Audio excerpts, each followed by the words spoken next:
Welcome to the Tough Decisions Network for Entrepreneurs. I'm Dan Hanford, and my wife, Dennae, and I interview successful people sharing stories behind tough decisions that they've had to make along their journey as an entrepreneur. Before we get started, let's hear from one of our sponsors. Have you ever thought about investing in real estate, but find yourself so busy that you don't have time for it? Do you have FOMO, which is the fear of missing out? At HanfordCapital.com, we help investors with passive real estate investments that project better returns than traditional investment vehicles such as the stock market. If you'd like to find out more about our passive real estate investments, visit HanfordCapital.com. That's HANDFORD Capital.com. We will jump on a call with you to discuss your investment goals and to see if our investments are a good fit for you. This advertisement is not to be construed as an offer or recommendation to buy or sell a security. Visit HanfordCapital.com. On the podcast with us today is Eric Termuende. He is the co-founder of Now Innovations, a best-selling author and an international speaker. His work has been featured in Forbes, Inc., Thrive Global, the Huffington Post, Globe and Mail, and elsewhere. Eric was recognized as a top 100 emerging innovators under 35 globally by American Express. He's a TEDx speaker and represented Canada at the G20 Summit. He speaks and writes around the world about the future of work and human centricity in the workplace. His new best-selling book, Rethink Work, is available on Amazon.ca and bookstores across the country. Welcome to the podcast, Eric. Thanks so much for having me. Great to be here. Hi, Eric. It's good to talk to you. We like to go ahead at the beginning and just have our guests fill in a little bit of the blanks for us as far as their experience and how they got to where they are. So if you would just maybe give us a little bit of background about your work experience and how you got to be the author and expert that you are right now.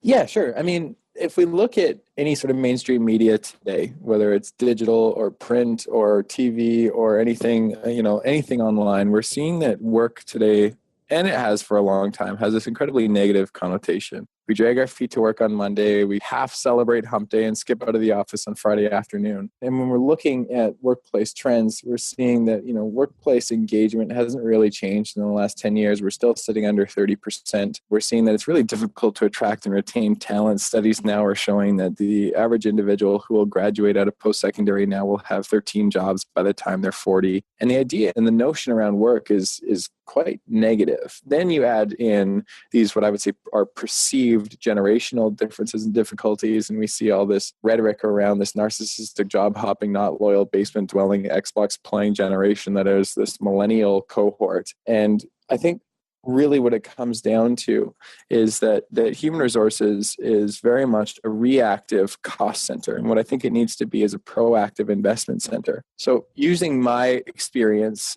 as a bit of a case study coming out of post-secondary, I find it really difficult to get that first job. People are applying on average between 60 and 80 jobs. Recruiters are looking at resumes for 6.25 seconds. And ultimately, it's a bit of a crapshoot, to see whether we're going to A, get that job or not, and B, get the job that ultimately lights us up. And by lights us up, I don't mean ping pong tables and kegs and dogs running around. I mean actually enjoying an experience with people that share a similar experience. And so ultimately what we did in the earlier days is we built a tool that quantified workplace culture so we could put numbers behind workplace experience. That sort of evolved into some pretty interesting findings about people at work, why we work, when we work, how we work, what devices we work on, and really gave us some indication as to what the future of work is going to look like in terms of what people are really looking for, how we can articulate that message, which ultimately then led to a book. And then I've been on just short of probably 180 stages now, sort of all over the world, speaking to industry associations, corporations, general meetings, leadership events, and summits for any and everyone who's interested in this sort of conversation that I would say is bigger than work. It is the life that we're living and the job that we're doing that ultimately enables whatever experience we have both in and outside of 9 to 5. So you're really trying to take this negative connotation, if you will, on work and trying to make it more, more of a life purpose type work type of thing, correct?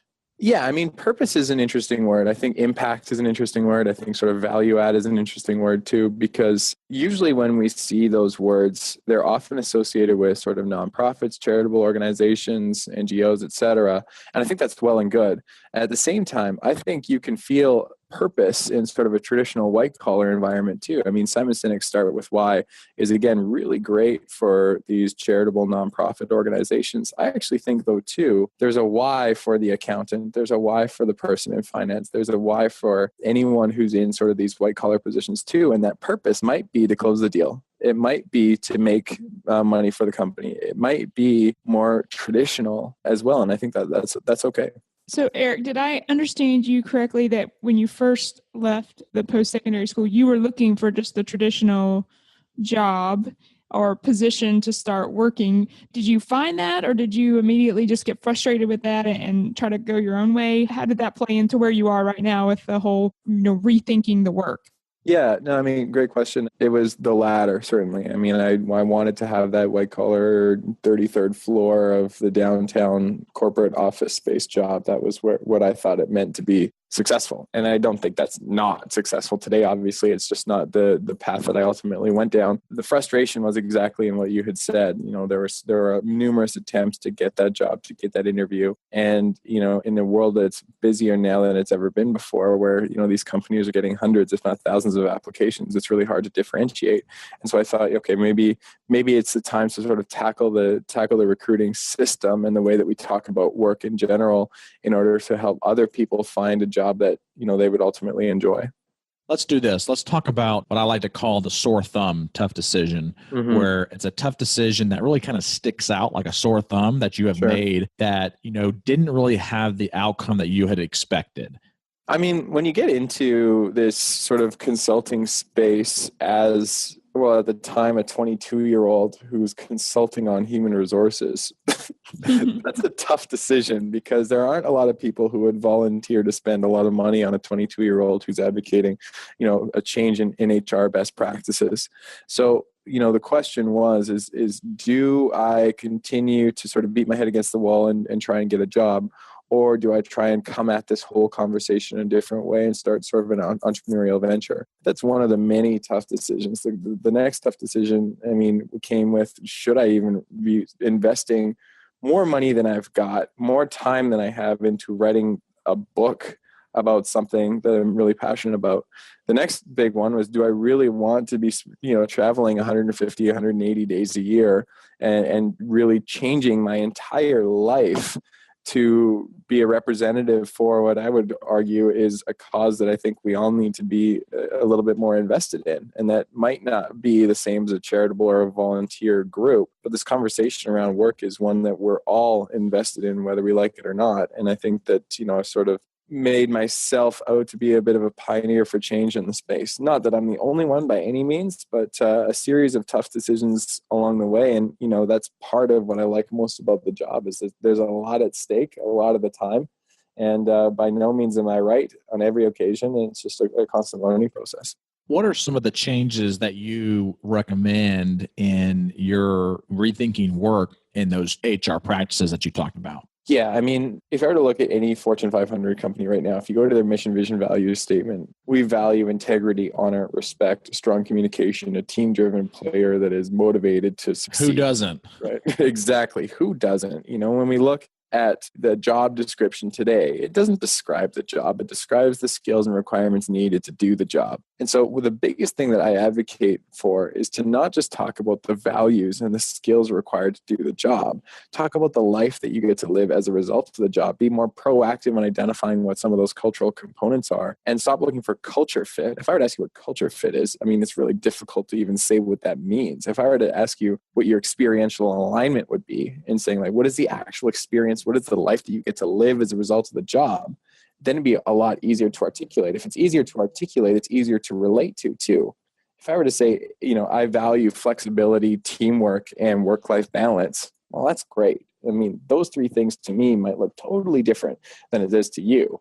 Yet if I were to articulate that, on a typical day, the things that I experience are the ability to come into work at 8, to work with my team of 4 in an open office concept from 8 to 12, go home for lunch, come back with my team, put my head down for a few hours and get some of the more reporting, email intensive work done, and then go home at 5 o'clock and spend the rest of the day with my son and daughter and wife. Now, all of a sudden, you can relate to that a lot better. And truth is, there's no one best culture. That might sound fantastic for me and might be totally toxic for somebody else who doesn't want that experience. What I'm trying to say for companies that we're working with is that your differentiator is actually your competitive advantage. And when we try and be everything to everyone, we ultimately become nothing to anyone.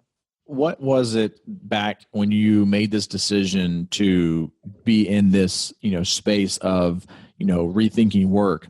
Did you have people back then that kind of tried to discourage you from doing this or kind of dissuade you from making that decision? Well, when you try and make a life based on talking about millennials, yeah, I would say I got quite a bit of pushback. And it's not so much, your friends and family will always support you and, want what's best for you. That said, they might not think that this is best for you.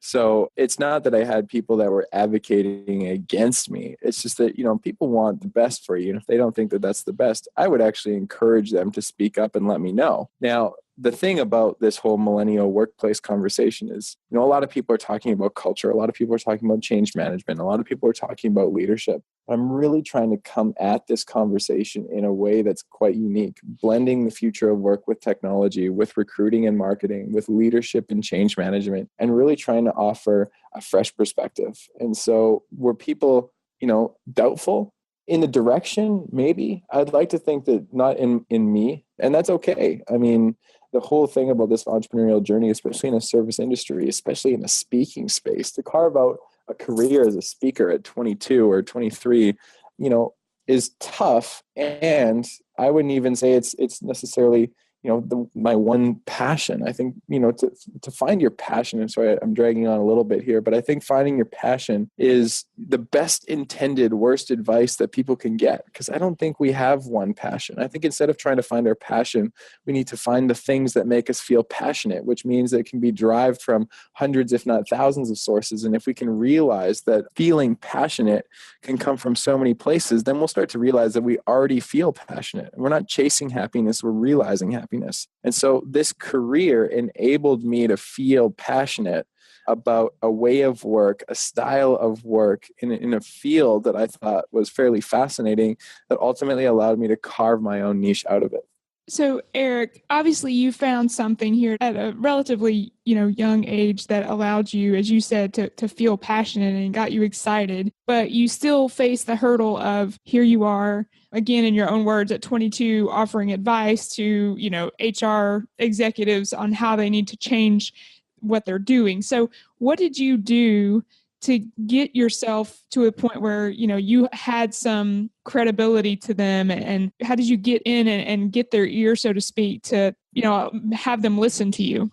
Yeah, I mean, that, I think for anyone, regardless of age, in a startup space or in the corporate space or whatever it might be, I think that's always the difficulty is, age aside, how do you create a name for yourself? And ultimately it has to come down to the work that you're doing, the results that you push out, and the position that ultimately makes you unique. And so, when we worked with a couple of clients and came up with some interesting results in terms of how age wasn't necessarily indicative of what people valued, people were really interested in just this being a little bit different. It then didn't become a story about a kid who's trying to make this change. It became a story about someone who's got a fresh perspective. And in this disruption-hungry world that we live in, people are looking for different. People are looking for headlines. People are looking to stir the pot a little bit, for better or worse. I mean, I think the jury's still out on whether disruption on a constant basis is always good or not. And ultimately, it wasn't about, a kid trying to make his mark. I think it was about a fresh perspective that came from a source that was new to this field. And so I actually used my disadvantage and tried to flip it as my advantage And in many cases it worked, and in many cases it didn't. And I think, the learning process as a result of the few chances that companies and organizations gave me from a stage perspective has ultimately got me to where I am today, which is, pushing me to wherever I'm going next. What would you say was the tipping point that really, skyrocketed the speaking for you?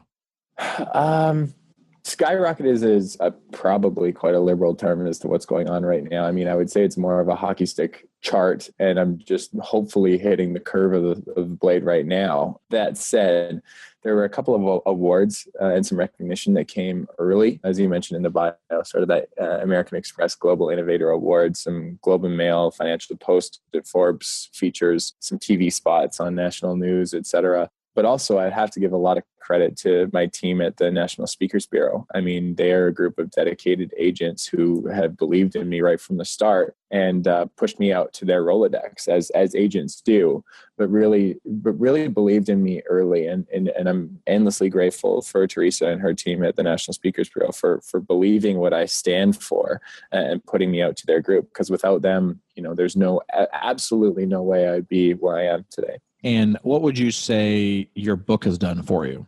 Good question. The book, well, it's taught me a lot in terms of just the process. I thought writing a book would be the hard part. It turns out editing and getting a book to market is the hard part. Any of us can lock ourselves in a room for a weekend or a week and write a few hundred pages, but then the strategy and the go-to-market work that needs to happen after that is where really the elbow grease comes in. That said, what I realized from book one, and it's not the last book that I write, it was a really sort of get off the ground and understand the process book, is that whatever anyone plans to put into PR for the book, I would say right now, double it, because it's the PR that comes from the book that ultimately does more favors for the author than the book itself. I mean, even if I were to sell 10,000 copies, that's awesome. And that's great. And I think 12,000 is the NYT bestseller. That's not where the money comes from. The money comes from the media that pushes the book into places that gives you a higher ticket. So if a Forbes article supports the book, or in Canada, if the Globe and Mail supports the book, which I was so grateful they did, the line basically they used is, well, what does a 24-year-old know about work? Actually, quite a bit. Give this a read. That support from media is something that I can leverage in my biography to clients and to stages that ultimately validate what I'm talking about, so that I don't have to sell myself and get people to try and believe what I'm writing. They do that for me with an audience that's far bigger than I'd ever be able to reach. So they're basically pre-sold before you even reach out to them. I mean, that's just it, right? If you could say, Eric was featured in, here's a CBC, CTV, TV feature from last week. It's like, oh, well, essentially when you're trying to sell yourself on stage, or when the agents are trying to sell you, at the end of the day, what you want to do is de-risk yourself from the person who's ultimately booking you. If I can de-risk the presentation that I'm going to give so that they think they're going to get a good presentation before they see it, it just makes the sales process that much easier. And if this major media from North America is already validating what I'm doing, without me paying for it, just because they think it's worth hearing, all of a sudden I don't have to sell myself. The media can do it for me. So, Eric, what have you developed as a strategy for making tough decisions? You've had quite a bit of experience growing this for yourself. And so what have you learned about making tough decisions? What's your strategy? I found that I'm most comfortable being uncomfortable now. So I'm hunting for these tough decisions on a regular basis, just because that sort of signifies growth to me. I think fitness is a big part of where I'm at right now. I just did a half Ironman a couple of weeks ago. We're looking at a marathon now. And I found that when I've got tough decisions looming, the most valuable resource or commodity that we have right now is time. And if I can sort of slow down for a moment and be active, don't even bring headphones. It's not about music. It's just about being active and sort of filtering all of the noise of the world out for the time that it takes to get in my own head and make that decision by considering as many variables and as many factors as possible. That's when I can make the next tough decision with as clear a head as possible. And what would you recommend to our audience as a book or a resource that has helped you in this journey that you've had? I'm halfway through 0 to 1 by Peter Thiel right now, and that's great. Would recommend that so far. I also liked The Power of Habit. That was good. And the one that people haven't heard of as much, but I would strongly recommend, well, especially in like the growing business entrepreneurial side of things, is a book called Small Giants by Bill Burlingham. And it talks a lot of case studies about, companies like Cliff Bar, who were approached by Pepsi and Quaker to be part of the big conglomerate. And they chose to be small because they liked the life that they lived and the people that they worked with and the product that they built. And that sort of changed my mindset, because I thought you had to be big and do a series of investment rounds and be all over the world to have, success from a corporate standpoint. Now I'm thinking I don't actually want to work with more than, 20 people, delegate all of, the management to somebody else and really be a part of a small sort of tight-knit family that can ultimately allow all of us to grow. Shifting gears here a little bit, I want you to talk a little bit about, the money that you've made up to this point.